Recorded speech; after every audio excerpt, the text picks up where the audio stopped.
So you finally decided to try creatine.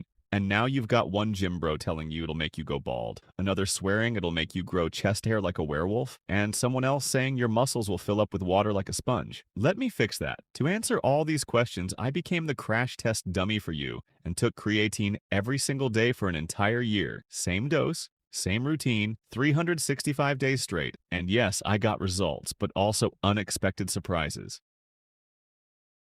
Before I show you what happened to my body after a full year on creatine, let's get one thing straight. Creatine isn't some sketchy powder cooked by two guys in an RV in the middle of the desert. Your body already makes it. It lives in your muscles, waiting to be used as quick fuel every time you go full beast mode. Heavy squat, explosive sprints, or that one bench press rep where you pretend everything's fine while your soul leaves your body. When you lift, your muscles run on an energy source called ATP. But the problem is your muscles barely store any of it, and it runs out faster than your motivation on leg day. And when those small ATP reserves are gone, your muscles stop producing power and quit. Creatine fixes that. Supplementing with it increases the amount of creatine stored in your muscles, which means your body can produce more ATP on the spot. And more ATP means more power, more reps, and more strength. And what happens when you lift heavier, push harder, and do more reps over time? Yep, more muscle growth.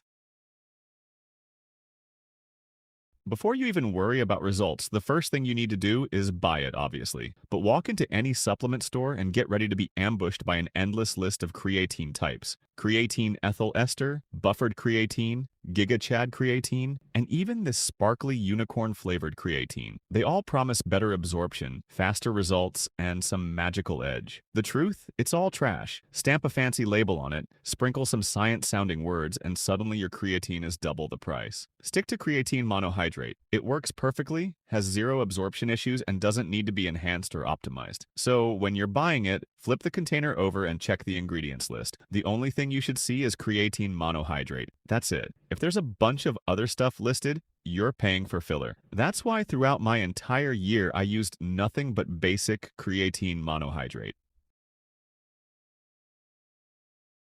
Alright, once you escape the creatine zoo and survive the unicorn-flavored trap, let's talk dosage. The answer is simple. 5 grams per day is perfectly fine for the majority of people. If you're a bigger dude, you can push it slightly higher up to 6 or 7 grams. If you're smaller, you could take a bit less. But obsessing over tiny dose differences is pointless. Your muscles don't care if you took 4.8 grams instead of 5.2 grams. Creatine isn't rocket fuel where the exact milligram decides whether you explode or not. What actually matters is consistency. Taking it every day beats trying to calculate the mathematically perfect dose. So pick around 5 grams, take it daily, and move on with your life. I personally take 5 grams every day for one simple reason. It's the scoop size. Once you start taking creatine, your muscles need time to saturate with that extra creatine. You can fill it fast, or you can fill it normally. Depending on your approach, this process takes anywhere from a week to 3 weeks, and that's where the two options come in. The loading phase. This is basically speedrunning creatine. You take around 20 grams per day for a week, split into 4 little scoops. This floods your muscles as fast as possible, and after 7 days, boom, fully saturated and ready to go.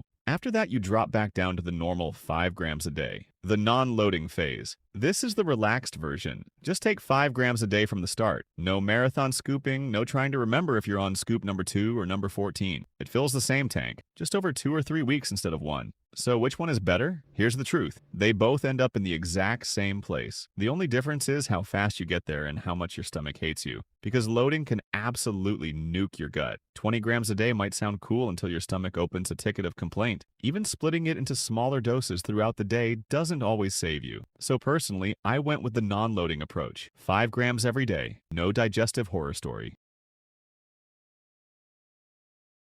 All right, saturation handled. Let's answer the question everyone loves to overcomplicate.